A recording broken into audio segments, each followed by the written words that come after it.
ऐसी वीडियो रोज देखने के लिए आप मेरे वीडियो को लाइक करें, इस पे कमेंट करें और अपने दोस्तों के साथ शेयर करें। और हाँ, अगर आप इस चैनल पे नए हैं तो इसे सब्सक्राइब करना ना भूलें। यह कहानी है एक लड़की को देखा तो पार्ट 2 का 1316 से आगे की कहानी। तो चलिए देर न करते हुए हम कहानी को फिर से शुरू करते हैं। श्रेया अपने चेहरे पर मुस्कुराहट के साथ आंखों में हैरानी लेकर नंदिनी की तरफ देखती है। फिर नंदिनी खुद को संभालती है और कहती है, मेरे कहने का मतलब है तुमने आज अपनी दवाई ली या नहीं ली? श्रेया कहती है, आज मुझे किसी चीज की कोई जरूरत नहीं थी, मेरी दोस्त जो मेरे साथ थी। फिर नंदिनी का हाथ पकड़कर अपनी तरफ खींचते हुए कहती है, आज आप मेरे पास बैठिए भाभी, मैं आपको सब कुछ बताती हूँ। वहाँ हमने क्या क्या किया। वहाँ गुलेरिया हाउस में मयूर श्रेया और दोनों बच्चों को लेकर पहुँच जाता है। नंदिनी इधर उधर बेचैन टहल रही थी। जैसे ही वह दोनों बच्चों को अपनी आंखों के सामने देखती है, दौड़कर उन्हें गले लगा लेती है। पहले यश को ऊपर से नीचे तक अपने हाथों से छूते हुए आगे पीछे घुमाकर चेक करती है। उसके बाद इसी तरह पिंकी को भी आगे पीछे दाएं बाएं सभी तरफ घुमाकर अपने हाथों को छूकर देखती है। फिर पूछती है, तुम दोनों ठीक तो हो ना? इतने में श्रेया मुस्कुराते हुए जवाब देती है, नंदिनी भाभी, हम मारवा हाउस से लौट रहे हैं, कुश्ती करके नहीं। फिर हंसते हुए आगे कहती है, आपको यकीन नहीं होगा कि यश ने आपको पूरा दिन बिल्कुल भी याद नहीं किया, लेकिन आपको देखकर ऐसा लग रहा है कि आप पूरा दिन सिर्फ यही कह रही थी। श्रेया की बात सुनकर नंदिनी श्रेया के सिर पर हाथ रखती है और अपने हाथ को खिसकाते हुए श्रेया के हाथ तक ले जाती है और फिर श्रेया का हाथ अपने हाथ में लेते हुए कहती है, तुम ठीक तो हो ना? श्रेया अपने चेहरे पर मुस्कुराहट के साथ आंखों में हैरानी लेकर नंदिनी की तरफ देखती है। फिर नंदिनी खुद को संभालती है और कहती है, मेरे कहने का मतलब है तुमने आज अपनी दवाई ली या नहीं ली? श्रेया कहती है, आज मुझे किसी चीज की कोई जरूरत नहीं थी, मेरी दोस्त जो मेरे साथ थी। फिर नंदिनी का हाथ पकड़कर अपनी तरफ खींचते हुए कहती है, आप मेरे पास बैठिए, मैं आपको सब कुछ बताती हूँ वहाँ क्या क्या हुआ। तभी नंदिनी श्रेया को डाइनिंग टेबल की एक चेयर पर बिठाते हुए कहती है, पहले तुम यहाँ बैठो और कुछ खा लो, मैं तुम्हारी दवाइयाँ मंगाती हूँ। उसके बाद बच्चों को देखकर कहती है, तुम दोनों जाकर फ्रेश हो जाओ और उसके बाद बैठकर खाना खाओ। पिंकी सिर्फ अपनी गर्दन हिला देती है, लेकिन तभी यश कहता है, मॉम, आपको एक जरूरी बात बतानी है। आपको पता है रिया और मेरे बीच। इससे पहले कि यश आगे कुछ कह पाता, नंदिनी ने कहा, मैं तुम्हारी सारी बात सुनूंगी, पहले जाकर फ्रेश हो जाओ। उसके बाद नंदिनी श्रेया के साथ बैठकर उसकी सारी बातें सुनने लगती है। श्रेया हर एक बात को विस्तार से नंदिनी को बताना शुरू कर देती है। श्रेया के चेहरे पर यह मुस्कान देखकर नंदिनी को बड़ा ही आत्मसंतोष मिलता है।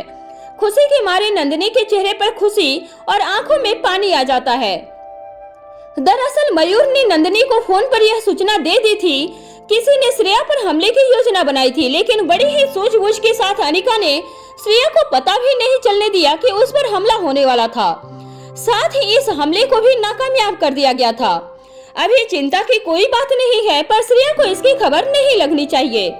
मयूर प्रायः गुलेरिया हाउस में नहीं रहता था, लेकिन अब मयूर भी राजलक्ष्मी के साथ गुलेरिया हाउस में शिफ्ट हो गया था, क्योंकि अनिका ने खतरा टल जाने तक उन दोनों को गुलेरिया हाउस में शिफ्ट हो जाने की हिदायत दी थी। अब तक श्रेया पर हमले की यह खबर करण गुलेरिया को भी मिल चुकी थी। वह भी अपने सभी काम छोड़कर गुलेरिया हाउस लौट आए थे।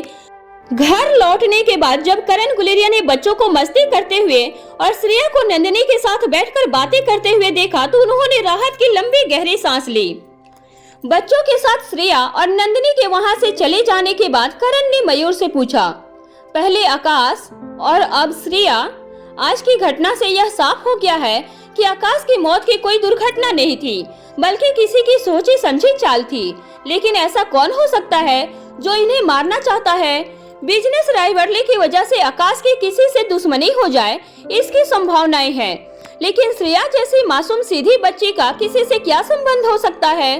भला उसने किसी का क्या बिगाड़ा है? करण की चिंता देखकर मयूर कहता है, चाचा जी, आपको चिंता करने की कोई जरूरत नहीं है।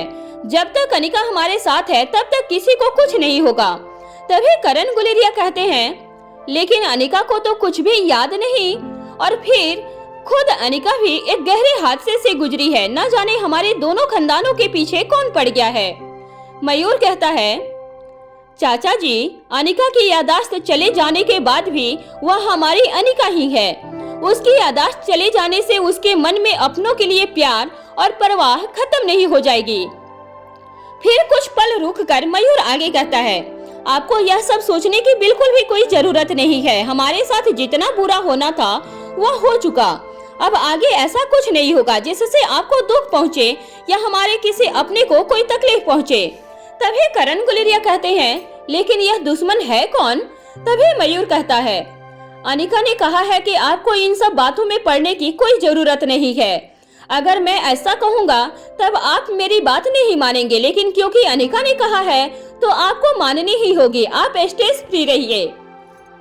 मयूर के मुंह से अनिका की बात सुनकर न जाने क्यों करण गुलेरिया को अपने आप में ही बड़ा ही आराम महसूस होता है और वह सुकून की सांस लेते हैं। फिर कहते हैं, ठीक है, जैसा तुम लोगों को सही लगे, लेकिन इतना याद रखना, मेरी उम्र हो गई है, अब किसी और के जनाजे को कंधा देने लायक ताकत नहीं है।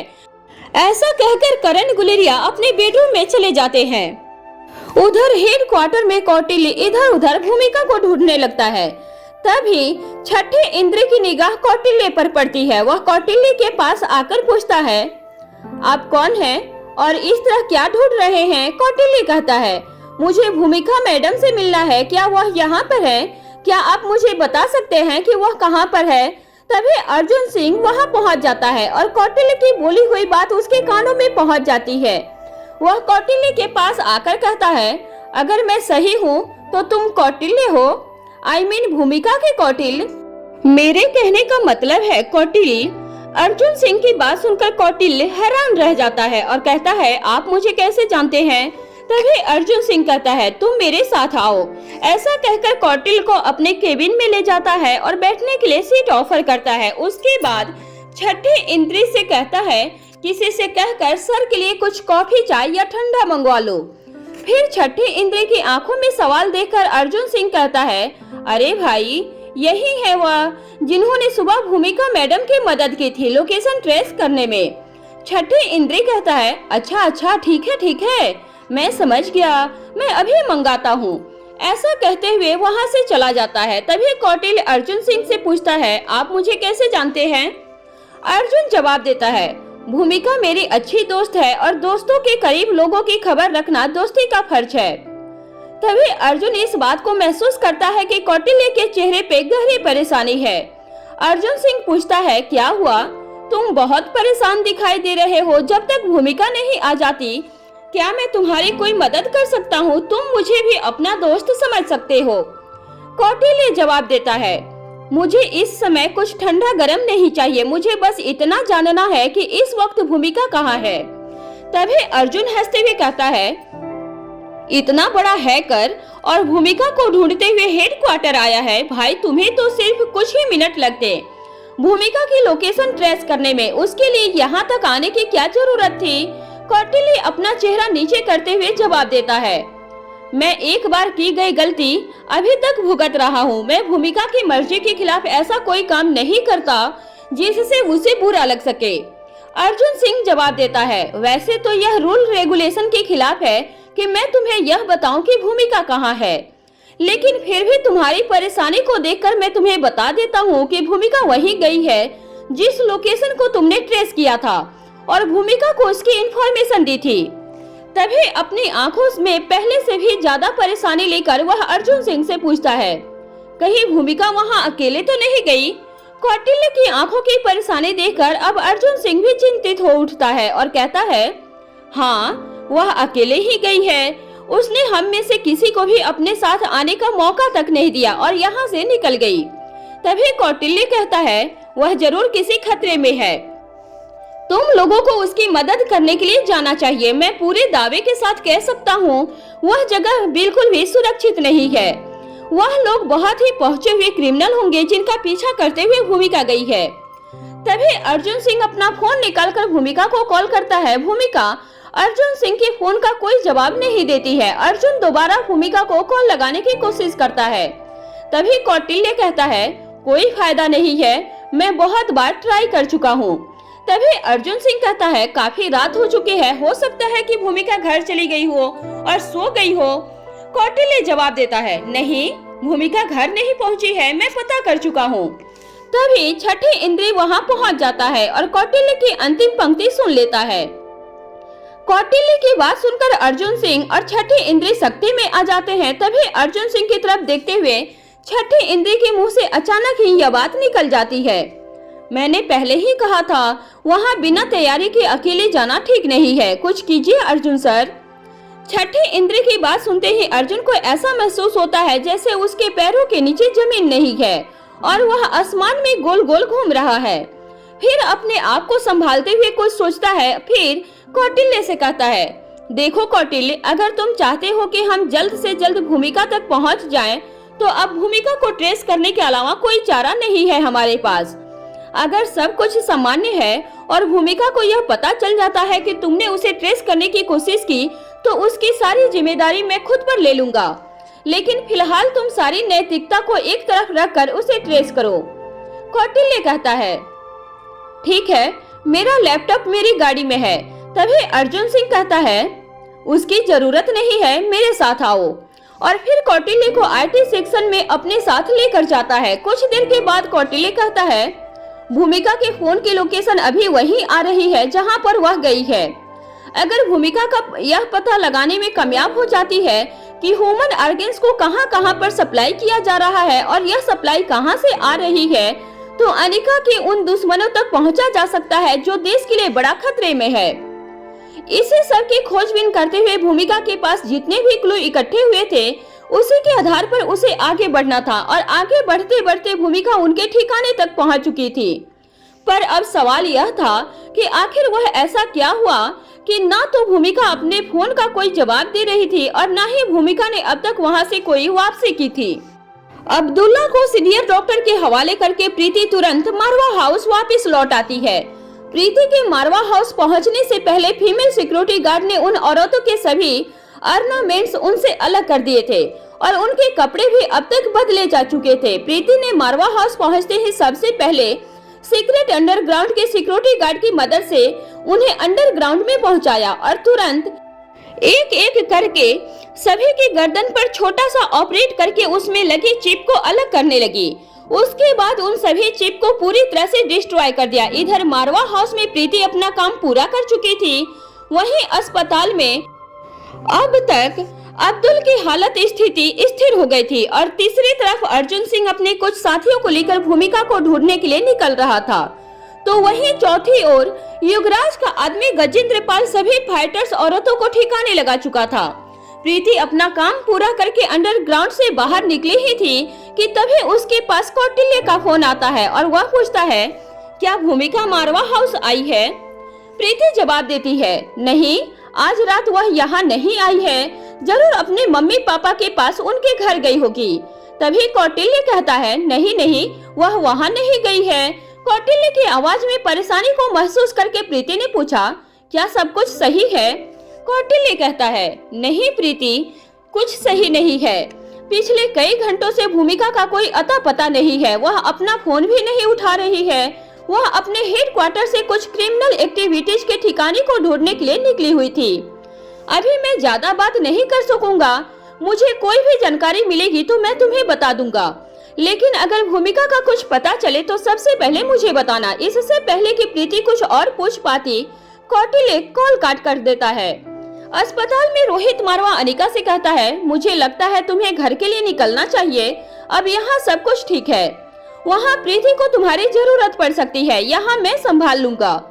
अनिका हाँ में अपनी गर्दन हिलाती है और कहती है, अगर मेरी किसी भी तरह की जरूरत हो तो तुरंत बताना। फिर मारवा हाउस के लिए निकल जाती है। जैसे ही अर्जुन सिंह अपने साथियों को लेकर हेडक्वार्टर से बाहर निकलता है, तभी कौटिल्य अर्जुन को रोकते हुए उसकी तरफ अपनी घड़ी बढ़ाते हुए कहता है, हो सकता है तुम इन सब बातों में यकीन ना करते हो, लेकिन मैं करता हूँ। यह मेरी लकी घड़ी है, इसे पहन लो और किसी भी सूरत में इसे खुद से अलग मत करना। अर्जुन सिंह को कौटिल्य की बात पर काफी हैरानी होती है, लेकिन बिना कोई एतराज जताए वह उस घड़ी को पहन लेता है। फिर कौटिल्य से कहता है, तुम चिंता मत करो, भूमिका जहाँ कहीं भी होगी मैं उसे सही सलामत वापस ले आऊंगा। अभी तुम घर जाओ, मैं खुद तुम्हें फोन करूंगा। उसके बाद अर्जुन सिंह आनन फानन में अपने साथियों के साथ भूमिका की लोकेशन के लिए निकल पड़ता है। अर्जुन सिंह के वहां से निकल जाने के बाद कौटिल्य अपनी गाड़ी में जाकर बैठ जाता है। उसके बाद अपना लैपटॉप लेकर उसे चालू करता है और कहता है, मुझे माफ कर देना भूमिका, अब मेरे पास इसके अलावा और कोई चारा नहीं है। तुम्हारी नाराजगी से ज्यादा मेरे लिए तुम्हारी जान इम्पोर्टेंट है। तुम न सिर्फ स्पेशल डिपार्टमेंट के काबिल ऑफिसर हो बल्कि मेरे लिए जीने की वजह भी हो। वहाँ गजेंद्र पाल योगराज के पास पहुंचकर सारे आंखों देखी विस्तार से सुना देता है। फिर आगे कहता है, भैया जी, हमारे आदमियों ने उन्हें हर जगह तलाश किया लेकिन वह पांचों अभी तक मिली नहीं है। अगर वह भाग गई है तो हमारे आदमी उन्हें आज नहीं तो कल ढूंढ ही निकालेंगे। योगराज कहता है, तुम जिनका चेहरा नहीं पहचानते उन्हें ढूंढोगे किस तरह? अगर हमें वह तुरंत नहीं मिली तो बाद में भी नहीं मिलेगी। गजेंद्र पाल, एक बात याद रखो, ऐसा आज तक नहीं हुआ कि माँ साहब के सिपाही रण छोड़कर भाग जाएं। उन सभी के दिमागों का सफाया इस तरह से किया जाता है कि उनके सिर पर हमेशा मरने का जुनून सवार रहता है। फिर रुक कर आगे कहता है, यह बात कुछ हजम नहीं हो रही है। जहाँ तक बात उन सिपाहियों को ढूंढने की है तो हमसे पहले माँ साहब उन्हें ढूंढ लेंगे। गजेंद्र पाल, दुआ करो कि वह मर गई हो, उनका जिंदा होना हमारी मौत को निमंत्रण है। गजेंद्र पाल कहता है, भैया जी, जैसा आप कहते हैं ऐसा ही हो, लेकिन मेरे दिमाग में एक बात आ रही है, इजाजत हो तो बोल दूं? योगराज बोलता है, बोलो। गजेंद्र पाल कहता है, यह भी तो हो सकता है कि वह ऐसे ही किसी मिशन की ताक में बैठी हो कि वह कब माँ साहब की आंखों के सामने से दूर हो जाए और फिर अपनी जान बचाकर हमेशा हमेशा के लिए दुनिया की भीड़ में खो जाए। अपनी आंखों के सामने हर तीसरे दिन मौत देखने से उन औरतों के मन में जीने की इच्छा पैदा हो गई हो। भैया जी, वह सब ट्रेंड कमांडो हैं। उन्होंने माँ साहब की छत्र छाया में सब कुछ सीखा है। माँ साहब से कैसे बचना है इसकी कोई न कोई जुगत उनके पास जरूर होगी। क्या पता माँ साहब उन्हें कभी न ढूंढ पाए। योगराज चिढ़ते हुए कहता है, तुम ज्यादा दिमाग मत लगाओ, जो कहा है उसे समझो। माँ साहब की ताकत को तुम नहीं जानते। उनके लिए उन्हें ढूंढना और मारना चुटकियां बजाने और चिट्टियों को मसलने जैसा है। इसलिए उन औरतों की नहीं बल्कि खुद की फिक्र करो। गुरु के पास एक गुण ज्यादा होता है, इसलिए वह हमेशा अपने शिष्यों से आगे होता है। फिलहाल यह सोचो कि माँ साहब को क्या बताया जाए कि सच बताने के बाद भी उन्हें सच पता न चले। तभी योगराज का फोन बजने लगता है। योगराज फोन उठाकर बोलता है, हेलो। दूसरी तरफ से आवाज सुनाई देती है, क्या हुआ, मिशन फेल हो गया? अब माँ साहब को क्या कहेंगे, यही सोच रहे हो ना? तभी योगराज कहता है, तुम्हें मेरा नंबर कहाँ से मिला? उधर से आवाज आती है, लच्छो के लिए तुम्हारा फोन नंबर ढूंढ निकालना कोई मुश्किल काम नहीं है। लच्छो की आवाज सुनकर योगराज बिल्कुल खामोश रह जाता है। लच्छो योगराज की हालत देखकर समझकर आगे कहती है, घबराइए मत भैया जी, मैंने आपकी मदद करने के लिए कॉल की है। योगराज कहता है, कैसी मदद? लच्छो कहती है, आपको माँ साहब के क्रोध से बचाने में मदद। लेकिन इस मदद को उधार समझिएगा, लच्छो माँ साहब की खास थी। योगराज अच्छी तरह जानता था कि लच्छो की माँ साहब के लिए क्या अहमियत है, इसलिए सोच समझकर जवाब देता है, ठीक है, मदद के बदले मदद उधार रही। अब साफ साफ बताओ कि तुम क्या कर सकती हो? लच्छो कहती है, आपको माँ साहब का आदेश पूरा करने के लिए अनिका का कोई एक करीबी चाहिए। मैं तुम्हें वह करीबी उपहार में दे सकती हूँ। आगे उसके साथ क्या करना है वह आप खुद देख लेना। युवराज पूछता है, मुझे उसका नाम बताओ, कौन है वह? लच्छो जवाब देती है, श्रेया। सिर्फ अनिका की करीबी थी, लेकिन जो मेरे पास है वह अनिका और रोहित मारवा दोनों की करीबी है और भविष्य में हमारे लिए बहुत बड़ा खतरा भी हो सकती है। युवराज कहता है, पहेलियां मत बुझाओ, साफ साफ कहो। लच्छो कहती है, ऑफिसर भूमिका खास आपके लिए। युवराज कहता है, यह तुम क्या कह रही हो? क्या तुम्हारा दिमाग खराब हो गया है? वह सरकारी ऑफिसर है, ऊपर से रोहित मारवा की बहन भी। अगर उसे पता चल गया कि उसे किसने मारा है तो हमारे लिए भारी मुसीबत खड़ी हो सकती है। लच्छो कहती है, थोड़े ठंडे दिमाग से काम लीजिए। पहली बात, जो अपने बीवी के दुश्मनों को नहीं ढूंढ पाया वह बहन के दुश्मनों को कैसे ढूंढेगा? दूसरी बात, वह रोहित मारवा की सगी बहन नहीं है। तीसरा, क्योंकि वह सरकारी ऑफिसर है और क्रिमिनल्स के पीछे दौड़ रही है तो उसे कुछ भी हो सकता है। चौथी और सबसे जरूरी बात, उसे मारना नहीं है, सिर्फ अनिका की याददाश्त जाने के नाटक से पर्दा उठाने के लिए मौत के मुंह तक भेजना है। चाहे तो घाव देने के बाद उस भूमिका को खुद ही उठाकर अस्पताल तक ले जाना। इस तरह रोहित मारवा के करीब जाने के लिए और एक रास्ता खोल लेना। युगराज कुछ सोचकर कहता है, ठीक है, मुझे मंजूर है। लच्छू कहती है, ठीक है, तो अपने मेहमान को आउट पास पर बने गोदाम से आकर ले जाओ। मुझे माँ साहब का कोई दूसरा जरूरी काम निपटाना है, इसलिए मैं यहाँ से निकल रही हूँ। और वैसे भी मेरी मजबूरी है कि मैं उस भूमिका के सामने नहीं आ सकती। फोन रखने से पहले लच्छू कहती है, और एक आखिरी बात याद रहे, इसे जिंदा पकड़ने के चक्कर में हमने अपने 8 आदमी खो दिए हैं और 12 घायल हैं। उसे हल्के में मत लेना। अगर बिना हथियार के वह इतनी खतरनाक है तो सोचो, हथियार उसके पास होते तो वह क्या करती। इस वक्त उसकी सिक्योरिटी पर यहाँ हमारे 150 से 200 आदमी मौजूद हैं और तुम भी उसे यहाँ से ले जाने के लिए अपनी बेस्ट और बड़ी टीम भेजना। युगराज द्वारा लच्छू का फोन काट दिए जाने के बाद गजेंद्र पाल युगराज से कहता है, भैया जी, नेता आप हैं और यह सतरंजी बुद्धि खुद को बहुत बड़ा कूटनीतिज्ञ समझ रही है, आपके साथ सौदाबाजी करने निकली है। तभी युगराज कहता है, गजेंद्र पाल, महान लेखक प्रेमचंद्र जी कह गए हैं, जब अपनी गर्दन किसी के पैरों तले हो तो समझदारी पैर सहलाने में ही है। फिलहाल अपनी जान बचाओ, इसके बाद में निपट लेंगे। यह अभी रोहित मारवा के असली रूप को नहीं जानती। इसे अपनी काबिलियत पर कुछ ज्यादा ही घमंड है, पर यह नहीं जानती इसकी जैसी काबिलियत वाले लोगों को खरीदकर उसने बर्तन धुलवाने की क्षमता रखता है। रोहित मारवा, लोगों को लगता है कि रोहित मारवा ने दौलत से ताकत कमाई है, जबकि सच यह है कि उसने अपनी ताकत के दम पर इतनी दौलत कमाई है। उसकी ताकत का एक नमूना तुम भी देख चुके हो। उनके पीछे जाने वाली हमारी एक भी औरत या आदमी अभी तक जिंदा वापस नहीं आया है। माँ साहब की बात अलग है, हम जैसे लोगों की औकात नहीं कि रोहित मारवा से उलझ सके। इधर अब तक अनिका मारवा हाउस पहुंच चुकी थी। उसने प्रीति को इधर उधर बेचैन घूमते हुए देखा तो उसने पूछा, सब कुछ ठीक तो है ना? क्या वह सब औरतें जिंदा है? प्रीति कहती है, हाँ, वह सब ठीक है, सभी की जान बच गई है, उन्हें 24 घंटे से पहले होश नहीं आएगा। अनिका कहती है, फिर तुम इतनी परेशान क्यों दिखाई दे रही हो? फिर हंसकर प्रीति को छेड़ते हुए आगे कहती है, कहीं ओंकार से नहीं मिल पाने की बेचैनी तो नहीं है? प्रीति अनिका का हाथ पकड़कर अपने दोनों हाथों में ले लेती है और कहती है, नहीं अनिका दी, अभी ऐसी कोई बात नहीं है, मैं भूमिका दीदी के लिए परेशान हूँ।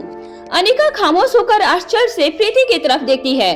प्रीति आगे कहती है, मेरा कौटिल्य भैया से बात हुई थी, उनका कहना है कि भूमिका दी काफी घंटों से लापता है।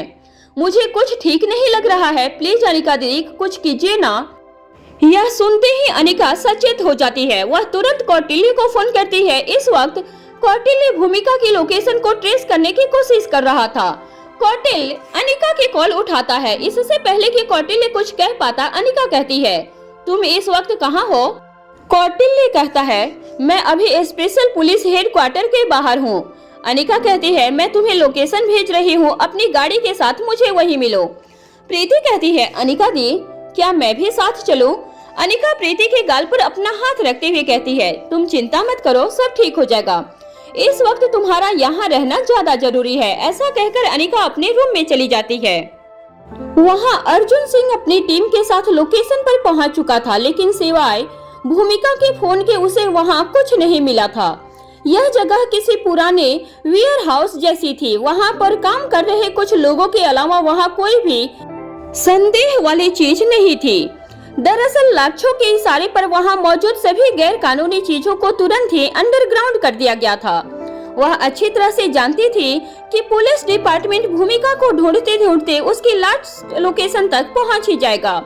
जब अर्जुन ने वहां पूछताछ की तो वहां काम कर रहे लोगों ने कह दिया, हाँ, यह मैडम यहाँ आई थी, लेकिन फिर कुछ पूछताछ करके वापस चली गई, पर जाते जाते वह अपना फोन यही भूल गई है। ऐसा कहकर एक आदमी ने भूमिका का फोन अर्जुन सिंह को दे दिया।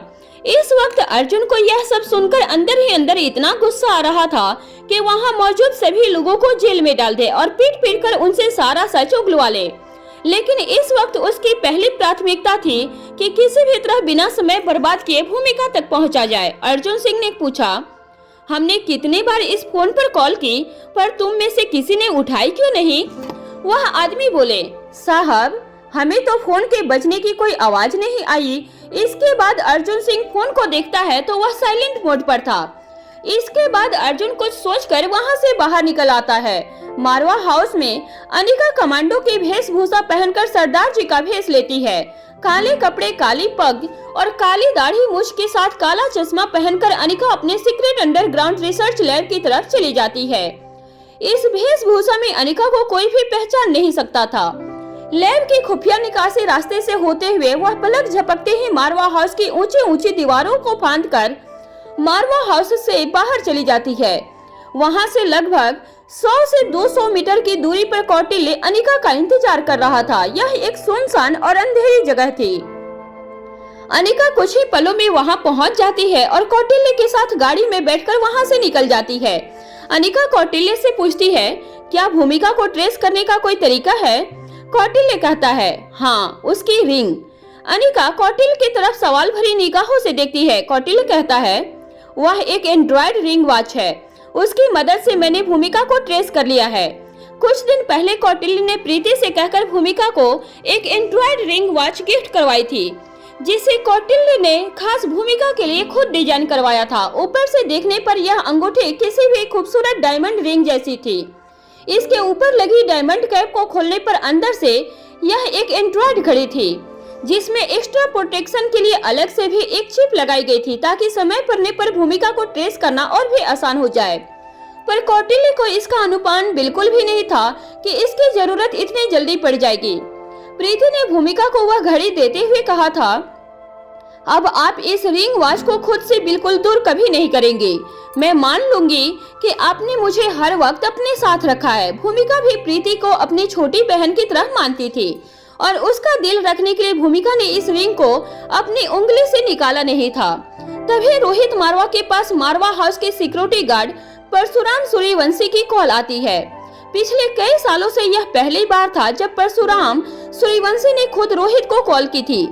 ज्यादातर सभी मुद्दों पर वह रोहित के साथ होने वाली नियमित मीटिंग्स के दौरान ही बात करता था।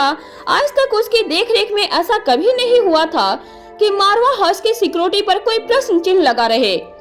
लेकिन इस तरह परशुराम सूर्यवंशी का रोहित को कॉल करना खुद रोहित के लिए सोचने का विषय था। रोहित बिना देरी परशुराम की कॉल उठाता है। परशुराम कहता है, सर, मैंने मारवा हाउस की ऊंची दीवारों को फांदकर किसी को बाहर जाते हुए देखा है। वह ऊपर से नीचे तक काली वेशभूषा में था। अंधेरे में उसका चेहरा दिखाई नहीं दिया। इससे पहले कि परशुराम आगे कुछ कहता, रोहित ने पूछा, तुम इतने विश्वास से कैसे कह सकते हो कि वह कोई आदमी था? वह कोई औरत भी तो हो सकती है। परशुराम कहता है, बिल्कुल सर, वह औरत भी हो सकती है, लेकिन उसने सिर पर सरदार जी की पग पहनी हुई थी। मैंने उसका पीछा करने की कोशिश की, लेकिन जब तक मैं वहां पहुंचता वह वहां से गायब हो चुका था। वह कौन था, कहां से आया था और कहां गया, हम कुछ भी पता नहीं लगा पाए हैं। हमारे किसी भी कैमरे में उसका कोई सबूत नहीं है। हमने पूरे मारवा हाउस को अच्छी तरह जांच लिया है, लेकिन सर, अच्छी बात यह है कि कोई भी किसी को नुकसान नहीं पहुंचाया है और न ही घर के अंदर कोई भी चिंताजनक वस्तु मिली है। रोहित मारवा कहता है, ठीक है, तुम लोग अलर्ट रहना। उसके बाद रोहित मारवा अनिका को फोन करता है, लेकिन अनिका कॉल नहीं उठाती है। रोहित ने लगातार अनिका को कई बार कॉल की, लेकिन अनिका ने कोई जवाब नहीं दिया। रोहित समझ जाता है कि अनिका इस भेष में किसी न किसी जरूरी काम से मारवा हाउस से अकेले बाहर निकली है, लेकिन अब उसे चिंता भी सताने लगती है। इस वक्त उसे जितना जरूरी अनिका के पीछे जाना लगता है, अस्पताल में रुकना भी उसके लिए बिल्कुल भी कम महत्व का नहीं था। तभी वह यह सोचकर अपने मेल चेक करता है कि अनिका ने उसके लिए कोई ना कोई मैसेज छोड़ा होगा, लेकिन उसे अनिका का कोई मैसेज नहीं मिलता। यहाँ भूमिका तक पहुँचने के लिए अनिका कौटिल्य के साथ निकल चुकी थी, तो वहीं युवराज के आदमी भी भूमिका को लाने के लिए अपनी गाड़ियों में बैठ चुके थे। अब देखना यह था कि कौन भूमिका तक पहले पहुँचता है। तभी रोहित खुद को समझाता है, अगर मैं इस तरह अनिका की मर्जी के खिलाफ उसके पीछे पीछे जाऊंगा तो उसे लगेगा कि मुझे उस पर भरोसा नहीं, या फिर यह भी तो हो सकता है कि वह मुझसे नाराज हो जाए। लेकिन जिस तरह चारों तरफ खतरा फैला हुआ है, इस स्थिति में कम से कम उसे यह तो बताना चाहिए था कि वह कहाँ जा रही है। तभी उसके दिमाग में यह विचार आता है कि हो न हो अनिका युवराज को सबक सिखाने गई हो। लगता है आज युवराज की जिंदगी का आखिरी दिन है। मुझे हमारे कुछ आदमी युवराज की लोकेशन के आसपास भेज देने चाहिए ताकि जरूरत पड़ने पर अनिका की मदद कर सके। तभी रोहित के फोन पर मेल आने की आवाज होती है। मैसेज में लिखा था, मैं भूमिका को लेने जा रही हूँ, 3 घंटे में वापस आ जाऊंगी। तभी रोहित मारवा भूमिका के फोन पर कॉल करता है। भूमिका के फोन पर रोहित के कॉल को अर्जुन सिंह उठाता है और कहता है, मैं भूमिका का कलीग अर्जुन सिंह बात कर रहा हूँ। रोहित पूछता है, इस वक्त भूमिका कहाँ है? अर्जुन झिझकते हुए जवाब देता है, सर भूमिका किसी खास मिशन पर निकली थी, लेकिन अब वह कहाँ है उसकी कोई खबर नहीं है। उसी को ढूंढते हुए हम यहाँ आए हैं और मुझे यहाँ पर सिर्फ भूमिका का फोन मिला है। पर आप चिंता मत कीजिए, हम जल्दी ही भूमिका तक पहुँचने का कोई न कोई रास्ता निकाल लेंगे। अब रोहित मारवा को सारी बात स्पष्ट हो जाती है कि अनिका इतनी जल्दबाजी में कहाँ और क्यों गई है। साथ में रोहित यह भी समझ जाता है कि हो न हो अनिका के पास भूमिका से जुड़ी कोई न कोई पुख्ता जानकारी है जिसके सहारे वह भूमिका तक पहुंचने वाली है। तभी रोहित ने चिराग को बुलाकर उससे कहा, चिराग अपनी टीम तैयार रखो, उन्हें कहो कि अगर हमें जरूरत पड़ी तो 3 घंटे के बाद हमें यहाँ से निकलना होगा। रोहित अच्छी तरह से जानता था कि ऐसी समस्याओं से निपटना अनिका के लिए कोई बड़ी बात नहीं थी, लेकिन फिर भी रोहित मारवा हर स्थिति के लिए पूरी तरह से तैयार रहना चाहता था। अब रोहित मारवा के लिए वह बड़ा सवाल यह था कि आखिर ऐसा कौन पैदा हो गया जिसने भूमिका मारवा से उलझने की गलती की है। भूमिका बाहर से जितनी ज्यादा कोमल और खूबसूरत दिखाई देती थी, अंदर से वह उतनी ही कठोर और अडिग थी। वहाँ अर्जुन सिंह को जब कुछ नहीं सूझता तो वह अपने सीनियर ऑफिसर को यह खबर देने के लिए फोन करता है। सीनियर ऑफिसर रघुवेंद्र प्रताप सिंह अर्जुन का फोन उठाता है और कहता है, हाँ अर्जुन बोलो, क्या बात है? अगर इस वक्त फोन किया है तो जरूर कोई इमरजेंसी ही होगी। अर्जुन सिंह कहता है, सर हमारी ऑफिसर भूमिका मारवा लापता है। उसके बाद सारी घटना बता देता है और अंत में कहता है, सर ऑफिसर भूमिका को ढूंढने के लिए और भी पुलिस फोर्स की जरूरत है। रघुवेंद्र प्रताप सिंह कहता है, तुम्हें जिस भी चीज की जरूरत है मैं उसकी तुम्हें परमिशन देता हूँ। भूमिका न सिर्फ हमारे डिपार्टमेंट की एक काबिल ऑफिसर है बल्कि वह बिजनेस टाइकून रोहित मारवा की बहन भी है। उसे कुछ नहीं होना चाहिए। अगर उसे खरोच भी आई तो पूरे पुलिस डिपार्टमेंट की स्यामत आ जाएगी। और जिन्होंने भूमिका को गायब करने की यह गलती की है उसका तो ईश्वर ही मालिक होगा कि उसके साथ क्या होगा। वैसे मैं तुम्हें एक बात बता दूं, तुम्हारी टीम के बीच हमारा एक अंडरकवर ऑफिसर है और मुझे नहीं लगता कि उसके रहते ऑफिसर भूमिका मारवा का कोई बाल भी बाका कर सकता है। मुझे पूरा यकीन है कि वह भूमिका को ढूंढकर सही सलामत वापस ले आएगा।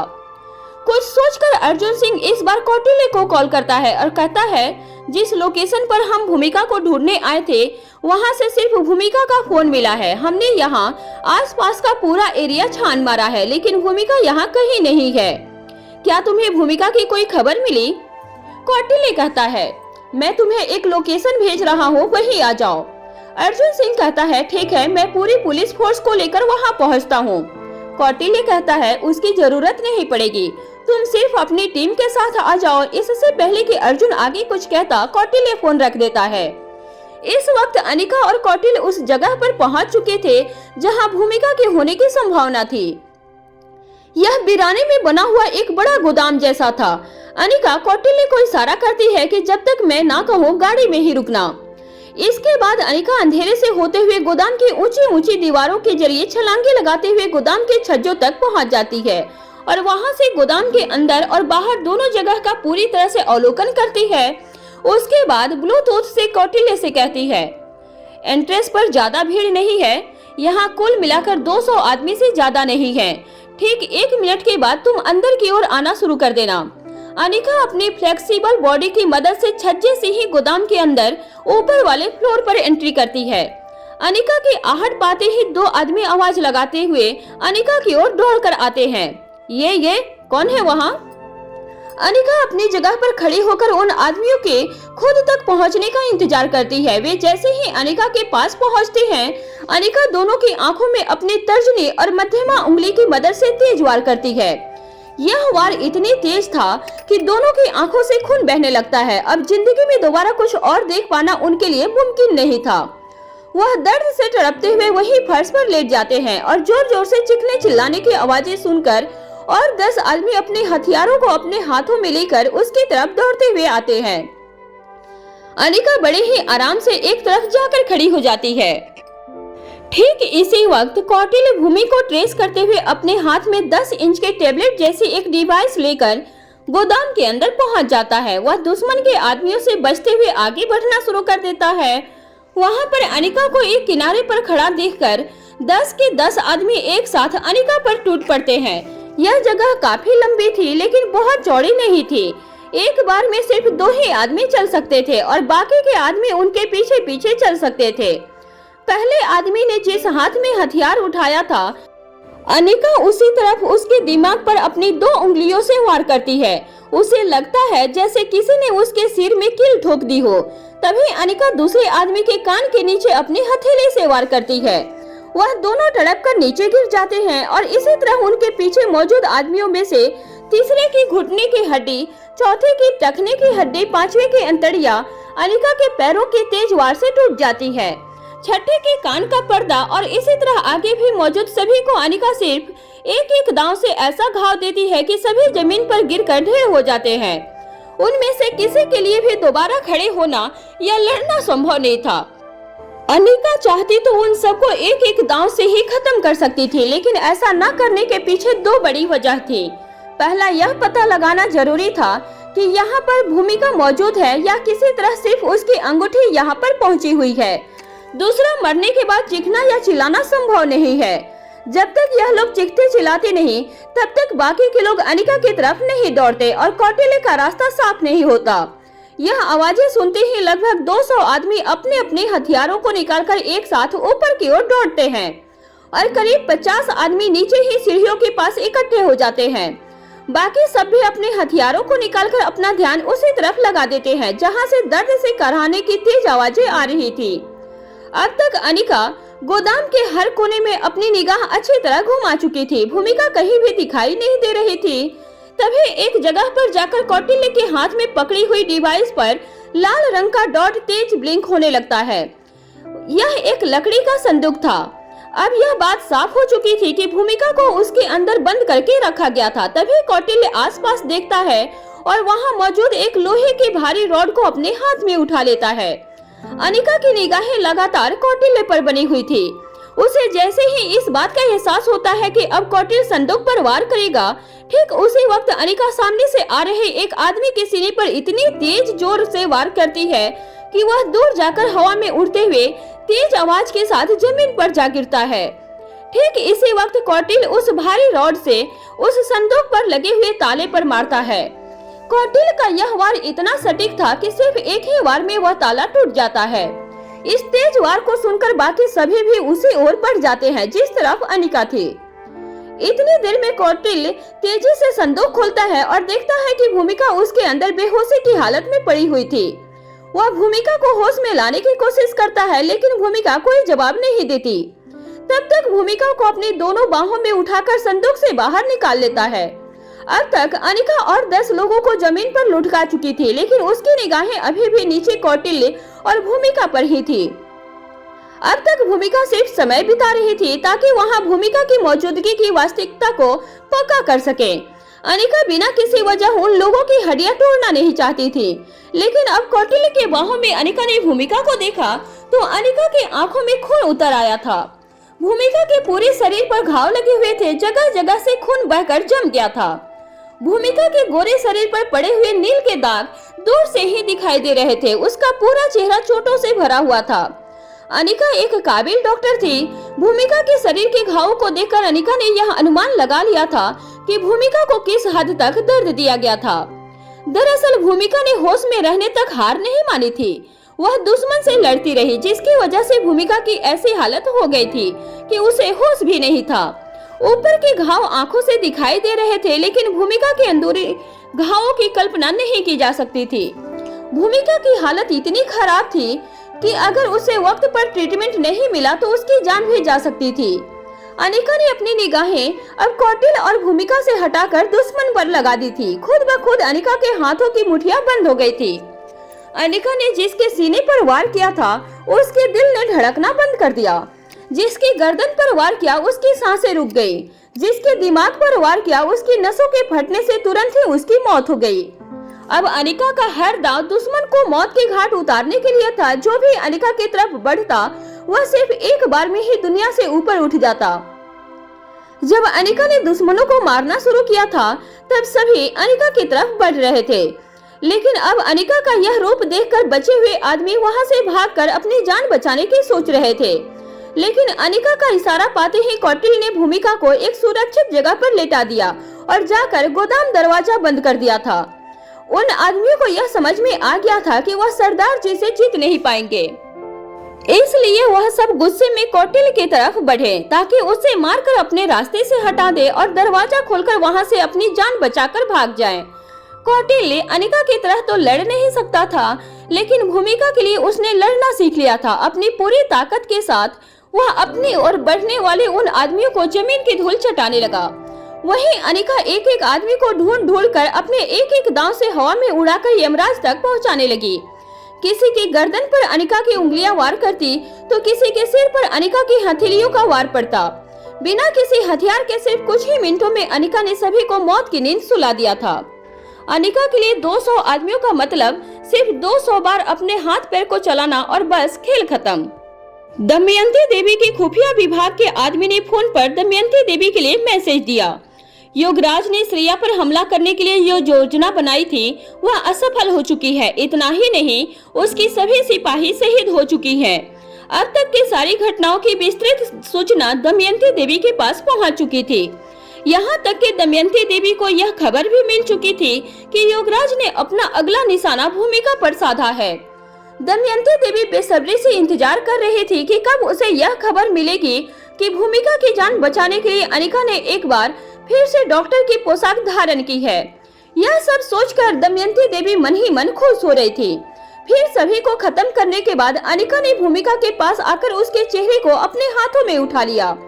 इस वक्त अनिका का एक हाथ भूमिका के गाल पर और दूसरा हाथ उसकी गर्दन पर था। फिर अनिका ने भूमिका के हाथ को पकड़कर अपने सीने से लगा लिया। इस वक्त अनिका का एक हाथ भूमिका की हथेली में और दूसरी उसकी नब्ज पर था। बिना कौटिल्य को पता चले अनिका ने भूमिका की नब्ज और सांसों को चेक किया। भूमिका की ऐसी हालत देखकर अनिका की आंखें भर आई और आंसू बह निकले। अनिका की आंखों के सामने वह हर दृश्य तैरने लगा जब भूमिका अनिका के लिए दूसरों से लड़ी और अनिका के लिए हमेशा अडिग खड़ी रही। चाहे अनिका को भूमिका की मदद की जरूरत थी या नहीं थी, लेकिन भूमिका ने हमेशा अपनी दोस्ती का फर्ज निभाया। फिर अनिका ने खुद को संभालते हुए भूमिका से कहा, तुम्हें कुछ नहीं होगा, तुम हिम्मत रखना, मैं उनमें से किसी को नहीं छोड़ूंगी। तुम्हारी इस हालत की वजह से जो कुछ भी है तुम्हें मौत के मुंह तक पहुंचाने वाले उन सभी को मरना ही होगा। फिर कौटिल्य की तरफ देखते हुए कहती है, जल्दी करो, हमें जल्द से जल्द अस्पताल पहुंचना होगा। कौटिल्य वहां पड़ी हुई एक पिस्टल उठा लेता है। फिर भूमिका को अपनी बाहों में उठाकर गोदाम से बाहर निकलने लगता है। अनिका आगे आगे और कौटिल्य उसके पीछे पीछे चलने लगता है। तभी कुछ दूर चलने के बाद कौटिल्य कुछ सोचकर वापस पीछे की तरफ मुड़ता है और फिर अपने हाथ की पिस्टल से वहां रखे हुए काले तेल के ड्रम पर फायर करता है, जिससे उसमें तुरंत आग लग जाती है। अनिका आगे बढ़ती रहती है और आग की लपटें पीछे पीछे चारों तरफ फैलने लगती है। जैसे ही दोनों गाड़ी तक पहुंचते हैं तभी अर्जुन सिंह भी अपनी टीम को लेकर वहां पहुंच जाता है। जब तक अर्जुन सिंह कौटिल्य के पास पहुंचता है तब तक वह भूमिका को पीछे वाली सीट पर लेटा चुका होता है और सरदार जी उस गाड़ी में भूमिका के पास बैठते हुए दिखाई देते हैं। वह कौटिल्य के पास पहुंचकर उससे पूछता है, भूमिका की हालत कैसी है, वह ठीक तो है ना? कौटिल्य उत्तर देता है, भूमिका को तुरंत अस्पताल ले जाना होगा, मैं उसे लेकर हॉस्पिटल जा रहा हूँ। अर्जुन कहता है, ठीक है तो हम भी वहीं चलते हैं। तभी कौटिल्य कहता है, तुम्हें याद है तुमने मुझसे कहा था कि मैं तुम्हें भी अपना दोस्त समझूं। फिर गोदान की तरफ हाथ करते हुए कहता है, तो इस दोस्ती के नाते इसकी रिपोर्ट संभाल लो। अर्जुन सिंह कहता है, ठीक है तुम जाओ, हम लोग देख लेंगे। कौटिल्य कहता है, याद रहे हम में से किसी का भी नाम कहीं भी नहीं आना चाहिए, तुम समझ सकती हो ना। अर्जुन सिंह जवाब देता है, हाँ ठीक है अब तुम जाओ। कौटिल्य के जाने के बाद अर्जुन सिंह सोचता है, हो न हो कौटिल्य के साथ मौजूद वह सरदार जी ही अंडरकवर ऑफिसर होगा। तभी इतनी मुश्किल परिस्थिति में भी उसने भूमिका की लोकेशन को ढूंढकर उसे बचा लिया। वहीं अस्पताल में चिराग मेहता रोहित मारवा से पूछता है, सर 3 घंटे होने में सिर्फ 5 मिनट बाकी है, बताइए आगे क्या करना है, हमारी टीम पूरी तरह से तैयार है। रोहित कहता है, 5 मिनट और इंतजार करो। रोहित की निगाहें घड़ी पर टिकी रहती है। 5 मिनट होने के बाद रोहित कहता है, अब हमें निकलना चाहिए। चिराग मेहता टीम को निकलने के लिए आदेश दे देता है। वहाँ युगराज के आदमी आउटपास पर बने गोदाम पर पहुँच जाते हैं और यह देखकर दंग रह जाते हैं कि चारों तरफ भयंकर आग फैली हुई है। तभी उनमें से एक आदमी की निगाह ऑफिसर अर्जुन सिंह और उसके साथियों पर पड़ती है। दूर से देखकर उन्हें यह पहचान तो नहीं होती कि कौन कौन खड़ा है, लेकिन वर्दी को देखकर वह यह समझ गए थे कि पास जाना किसी मुसीबत को मोल लेना हो सकता है। वैसे भी इस आग से कौन जिंदा बच पाया होगा। तभी युगराज की भेजी हुई आदमियों की टीम का लीडर कहता है, यहाँ से वापस निकल जाने में ही समझदारी है। इसके बाद वह लोग अपनी गाड़ियां लेकर वापस मुड़ जाते हैं और युगराज को फोन करके सारी खबर दे देते हैं। भैया जी, यहाँ सब कुछ जलकर खाक हो चुका है और पुलिस भी मौजूद है। गोदाम के पास जाना खतरे से खाली नहीं है। इतनी आग में किसी का बच पाना भी मुमकिन नहीं है, चाहे वह हमारे आदमी हो या ऑफिसर भूमिका ही क्यों न हो। योगराज कहता है, आज का दिन ही खराब है। तुम सब सोच रहे हो कि वह अंदर भूमिका जलकर मर गई होगी, ऐसा नहीं हो सकता है। यह भी तो हो सकता है कि वह भूमिका बचकर निकल गई हो और उसी ने यह आग लगाई हो। फिलहाल तुम लोग वहाँ से निकलो, मैं नहीं चाहता कि एक और नई मुसीबत खड़ी हो जाए। ठीक इसी वक्त अब्दुल्ला का इलाज कर रहे डॉक्टर में से एक डॉक्टर रोहित मारवा के पास आता है और मुस्कुरा कर कहता है, कंग्रेचुलेशंस मिस्टर रोहित मारवा, अब आपका चीफ सिक्योरिटी गार्ड अब्दुल्ला पूरी तरह से खतरे से बाहर है और कुछ ही दिनों में दोबारा से फिट होकर अपनी ड्यूटी पर लौट सकता है। अब आप भी थोड़ा रिलैक्स कर लीजिए। ऐसा कहकर वह अपने केबिन की तरफ चला जाता है। अब्दुल की तो जान बच गई थी, लेकिन अब मुसीबत भूमिका की जान पर बन आई थी। रोहित मारवा और चिराग मेहता दोनों अस्पताल की पार्किंग लॉट तक पहुंच जाते हैं। इससे पहले कि रोहित अपनी गाड़ी में बैठ पाता, अनिका और कौटिल्य भूमिका को लेकर अस्पताल पहुंच जाते हैं। जैसे ही अनिका और कौटिल्य गाड़ी से बाहर आते हैं, रोहित मारवा अपनी जगह पर रुक जाता है। तभी कौटिल्य भूमिका को अपनी बाहों में उठाकर गाड़ी से बाहर निकाल लेता है। भूमिका को इस हालत में देखते ही चिराग मेहता तुरंत स्ट्रेचर लाने के लिए इशारा करता है। भूमिका की ऐसी हालत देखकर रोहित भूमिका के पास आ जाता है और भूमिका के चेहरे को छूते हुए कहता है, भूमिका, किसने किया यह सब? भूमिका जवाब दो, किसने किया यह सब? भूमिका की ऐसी हालत देखकर रोहित मारवा के चेहरे पे पहले से चिंता नजर आती है और उसके बाद रोहित का गुस्सा नजर आता है। रोहित का चेहरा गुस्से से लाल हो जाता है। उसकी आंखें इस कदर लाल हो जाती है मानो आंखों से ही आग बरसने लगेगी। तभी अनिका रोहित के कंधे पर हाथ रखती है और कहती है, इस वक्त भूमिका को इलाज की सख्त जरूरत है। रोहित पीछे हट जाता है। भूमिका को तुरंत आईसीयू वार्ड में ले जाया जाता है। रोहित और अनिका भी पीछे पीछे वहीं पहुंच जाते हैं और बाहर इंतजार करने लगते हैं। उसके बाद रोहित के पूछने पर अनिका सारी बात विस्तार से रोहित को बता देती है कि किस तरह कौटिल्य की वजह से वह भूमिका तक पहुंचने में कामयाब हुई। यह कौटिल्य की ही दूरदृष्टि थी कि वक्त रहते भूमिका उन्हें मिल गई है। रोहित अनिका से पूछता है, मुझे एक बार बात बता दो कि यह सब किसने किया? अनिका रोहित के हाथों को अपने हाथ में लेते हुए कहती है, जब तक भूमिका को होश नहीं आ जाता तब तक कुछ भी कहना सिर्फ अनुमान लगाना होगा। फिलहाल हम इंतजार के अलावा कुछ नहीं कर सकते। यह हो सकता है कि इसके पीछे भी युगराज का ही हाथ हो, लेकिन कुछ भी करने से पहले इस शक की पुष्टि कर लेना ज्यादा सही होगा। तभी रोहित का ध्यान इस बात पर जाता है कि कौटिल्य वही बेंच पर बैठा हुआ था। वह न कुछ बोल रहा था और न ही कुछ सुन रहा था। रोहित मारवा अपनी भावनाओं पर नियंत्रण करते हुए कौटिल्य के कंधे पर हाथ रख देता है। जैसे ही कौटिल्य को अपने कंधे पर रोहित का हाथ महसूस होता है, वह रोहित की तरफ देखता है। कौटिल्य के चेहरे की उदासी उसकी आंखों की तकलीफ साफ साफ बता रही थी कि इस वक्त उस पर क्या बीत रही थी। जितना दर्द इस वक्त भूमिका महसूस कर सकती थी, उससे कहीं ज्यादा दर्द कौटिल्य को महसूस हो रहा था। रोहित कौटिल्य से कहता है, thank you so much Kautilya. Kautilya अपने मुंह से एक शब्द नहीं कहता और मन ही मन सोचता है, किस चीज का थैंक यू? मैंने आपके लिए कुछ नहीं किया, जो भी किया खुद के लिए किया है। मैंने भूमिका को नहीं, अपनी जिंदगी को बचाया है।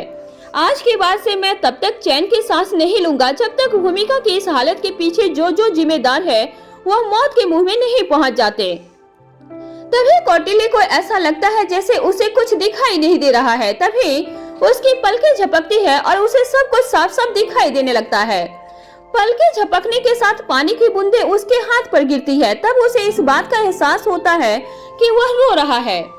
कौटिल्य इस तरह अनिका और रोहित के सामने अपने इमोशंस को दिखाना नहीं चाहता था और वह उठकर वॉशरूम की तरफ चला जाता है। रोहित उसे रोकने की कोशिश करता है, लेकिन तभी अनिका रोहित को ऐसा करने से मना कर देती है और कहती है, उसे जाने तो रोहित, आंखों से आंसू बहेंगे तो दर्द बाहर निकल जाएगा, नहीं तो अंदर ही अंदर घुटन होगी। कौटिल्य की आंखों में भूमिका के लिए इस तरह के इमोशंस को देखकर रोहित को अच्छा लगता है और वह अनिका से कहता है, मुझे लगता है कौटिल्य हमारी भूमिका के लिए परफेक्ट है। अनिका हल्की सी मुस्कान के साथ रोहित को जवाब देती है, इसीलिए कौटिल्य हमारे साथ है। मैंने कौटिल्य को हमारे काम के लिए नहीं, भूमिका के लिए बुलाया था। भूमिका का इलाज चलते हुए करीब 2 घंटे बीत चुके थे। डॉक्टर्स की टीम भूमिका के सभी जरूरी चेकअप कर चुकी थी और सभी उसकी रिपोर्ट्स को अच्छी तरह देख चुकी थी। तभी एक सीनियर डॉक्टर रोहित मारवा के पास आकर कहता है, मिस्टर रोहित मारवा, अगर भूमिका मारवा को यहाँ लाने में और 2 घंटे भी देर हो जाती तो कुछ भी हो सकता था। वैसे फिलहाल घबराने की कोई बात नहीं है, अब वह खतरे से पूरी तरह से बाहर है। भूमिका को ठीक होने में कुछ दिन लगेंगे। हाँ, अच्छी बात यह है कि भूमिका के सभी रिपोर्ट्स आ चुकी है और कोई इंटरनल इंजरी नहीं हुई है जिसकी रिकवरी ना हो सके। मिस्टर रोहित मारवा, ठीक होने के बाद भी भूमिका को काफी दिनों तक आराम की जरूरत होगी। फिर मुस्कुराते हुए आगे कहता है, इसका आप सभी को मिलकर ध्यान रखना होगा। जितना हो सके उन्हें खुश रखने की कोशिश कीजिएगा ताकि वह जल्द से जल्द ठीक हो सके। फिर कुछ रुक कर कुछ सोचने के बाद डॉक्टर गंभीर होकर आगे कहता है, mister Rohit Marwah, your sister she is very brave. Bhumika की रिपोर्ट्स को देखकर मैं भी दंग रह गया हूँ। इतना दर्द बर्दाश्त करना हर किसी इंसान के बस की बात नहीं है। उसके शरीर के घाव भारी लोहे की रोड जैसी चीजों से मारने के हैं और ऐसे 1 या 2 घाव नहीं है, उसके शरीर पर ऐसे अनगिनत घाव हैं। उसके हाथ और पैर में 3 जगह पर बारीकी क्रैक भी हैं और कई जगह पर मांस फट गया है। इतना ही नहीं, उसके ब्लड में ऑक्सीजन की कमी पाई गई है, जिससे यह पता चलता है कि वह किसी ऐसी जगह पर थी जहां पर उसका दम घुटने से मौत भी हो सकती थी। But now she is safe. भूमिका के दर्द के बारे में सुनकर रोहित का खून उबाल लेने लगा, लेकिन अब तक वह पूरी तरह से सेफ है। यह सुनकर रोहित के मन को शांति भी मिलती है। भूमिका अब खतरे से बाहर है। यह बात सुनकर अनिका और कौटिल्य ने भी चैन की सांस ली। रोहित कौटिल्य से कहता है, यहाँ भूमिका पूरी तरह सेफ है। रूम के बाहर भी सिक्योरिटी गार्ड है। अब तुम कुछ देर आराम कर लो। कौटिल्य एक शब्द नहीं बोल पाता, सिर्फ हाँ में अपनी गर्दन हिला देता है। तभी अनिका रोहित से कहती है, मुझे लगता है कि अब मुझे चलना चाहिए। सुबह होने में कुछ ही वक्त की बाकी है। मुझे रोशनी के फैलने से पहले घर पहुंचना होगा। रोहित कहता है, ठीक है चलो, मैं तुम्हें घर छोड़ देता हूँ। वैसे भी तुम जितनी आसानी से घर से आई थी, अब उतनी ही आसानी से घर के अंदर जाना मुश्किल होगा। अनिका रोहित की बात सुनकर चौंक जाती है। हैरान निगाहों से वह यह समझने की कोशिश करती है कि रोहित की बात का मतलब क्या है। तभी रोहित अनिका के मन की बात को समझकर जवाब देता है, इसका मतलब यह है कि सिक्योरिटी गार्ड परशुराम सूर्यवंशी का कॉल आया था। उसने किसी सरदार जी जैसे आदमी को दीवार फांदकर जाते हुए देखा है। इस वक्त उस जगह पर सिक्योरिटी पहले से ज्यादा होगी। इसके बाद रोहित अपने सिक्योरिटी गार्ड को ऑर्डर करता है, गाड़ी मैं खुद चलाऊंगा और तुम सभी मारवा हाउस पहुंचने के बाद बाहर ही मेरा इंतजार करोगे। अनिका ने पहले ही हॉस्पिटल के सभी कैमरों को हैक किया था। वह रोहित की आंखों के इशारे पर बिना किसी को पता चले पहले ही जाकर गाड़ी में बैठ जाती है। रोहित की गाड़ी के काले शीशों के अंदर यह पता लगाना संभव नहीं था कि अंदर कौन बैठा था। इसके बाद रोहित मारवा चिराग मेहता से कहता है, अब तुम्हें भी घर चलकर आराम कर लेना चाहिए। इसके बाद वह अनिका को लेकर मारवा हाउस के लिए निकल जाता है। अनिका के बेडरूम में पहुंचने के बाद रोहित मारवा अपने सिक्योरिटी गार्ड को भी आराम करने के लिए कह देता है, फिलहाल तुम लोग भी जाकर रिलैक्स करो, अभी मैं मारवा हाउस ही रुकूंगा। बीता हुआ दिन और रात दोनों ही अनिका के लिए बहुत थकाने वाली रही थी। इस समय अनिका अपने बिस्तर पर बैठी हुई थी और उसके चेहरे पर थकावट की वजह से चिड़चिड़ाहट साफ नजर आ रही थी। रोहित जब फ्रेश होकर बेडरूम में आता है तो अनिका को बैठा हुआ देखकर उसे आश्चर्य होता है। रोहित धीरे से अनिका के पीछे की तरफ जाकर अपनी ठंडी ठंडी उंगलियों से उसकी गर्दन और कंधों को मसाज देने लगता है। रोहित का स्पर्श मिलते ही अनिका की आंखें बंद हो जाती है। थोड़ी देर के बाद जब रोहित को लगता है कि अब अनिका काफी रिलैक्स हो गई है, तब वह धीरे से अपना चेहरा अनिका की गर्दन के पास लाकर उसे चूम लेता है। रोहित के होठों के स्पर्श से अनिका के पूरे शरीर में गुदगुदी के साथ सिहरन पैदा हो जाती है। उसके शरीर का रोया रोया खड़ा हो जाता है और चेहरे पर हल्की सी मुस्कान आ जाती है। तभी रोहित अपने होठों को अनिका के कान के पास लाकर धीरे से कहता है, thank you so much Anika. फिर अपनी आंखें बंद करके अनिका के गाल को धीरे से चूमता है। तभी अनिका घूमकर अपना चेहरा रोहित की तरफ कर लेती है और अपनी मोटी मोटी आंखों से रोहित को देखते हुए कहती है, मैं यहाँ तुम्हारा थैंक यू सुनने के लिए इंतजार नहीं कर रही थी। रोहित हल्की सी स्माइल के साथ जवाब देता है, सोच तो मैं भी यही रहा था कि ऐसा क्या है जो तुम अब तक सोई नहीं। अनिका वापस घूम जाती है। रोहित फिर से अनिका के बालों और गर्दन पर अपनी उंगलियां घुमाने लगता है। अनिका कहती है, मुझे तुमसे जरूरी बात करनी थी। रोहित को लगा कि अनिका श्रेया या भूमिका के हमलावरों में से किसी के बारे में बात करना चाहती है या फिर उससे संबंधित कोई दूसरी बात बताना चाहती है। रोहित कहता है, हाँ बताओ अनिका। अनिका आगे कहती है, मैं अपनी जरूरी बात बाद में बताऊंगी, पहले तुम मुझे यह बताओ कि सनी के होश में आने के बाद तुम उसे कैसे समझाओगे। रोहित पूछता है, सनी कब तक ठीक हो जाएगा?